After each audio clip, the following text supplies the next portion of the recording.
L'info écho avec Capital. Le chiffre du jour, 70% du salaire brut. Voici le montant auquel vous pourrez être indemnisé en cas de chômage partiel de longue durée. Ce dispositif adopté par le Parlement le 10 juin dernier, baptisé activité réduite pour le maintien dans l'emploi, s'adresse au secteur confronté à une baisse durable de leur activité. Il pourra être mis en place dans l'entreprise après conclusion d'un accord collectif de branche ou d'entreprise. Selon une source patronale, un salarié ne pourra pas être au chômage partiel plus de 40% de son temps de travail habituel. Sur ce temps chômé, l'indemnité versée aux salariés correspondra à 70% du salaire brut, soit 84% du net. En attendant confirmation, retrouvez plus de détails sur ce dispositif sur capital.fr. Le coup de gueule est poussé contre les fournisseurs de gaz et d'électricité. Le nombre de litiges signalés par les Français contre ces professionnels du secteur sont en effet en forte augmentation pour 2019. Plus de 22 000 signalements, en hausse de 35% sur un an.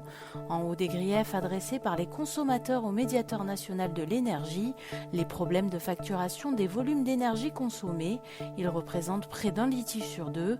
Le reste des réclamations concerne des problèmes de paiement, des démarchages abusifs, etc. L'info pratique Capital, c'est peut-être la solution miracle à la déshérence des contrats d'épargne retraite supplémentaires. La Commission des affaires sociales de l'Assemblée nationale a ce mardi adopté la proposition de loi de l'élu de la majorité Daniel Labaronne. Ce texte prévoit notamment la centralisation des informations des assurés n'ayant pas liquidé leur contrat au moment de la retraite. Ces fichiers seront transmis par les assureurs. Les particuliers pourront ensuite vérifier sur le site Info Retraite s'ils disposent d'un tel produit d'épargne. Les entreprises devront également informer leurs salariés lors de leur départ s'ils disposent d'un produit d'épargne retraite supplémentaire. Cette loi, avant d'entrer en vigueur, sera examinée dans l'hémicycle le 22 juin prochain.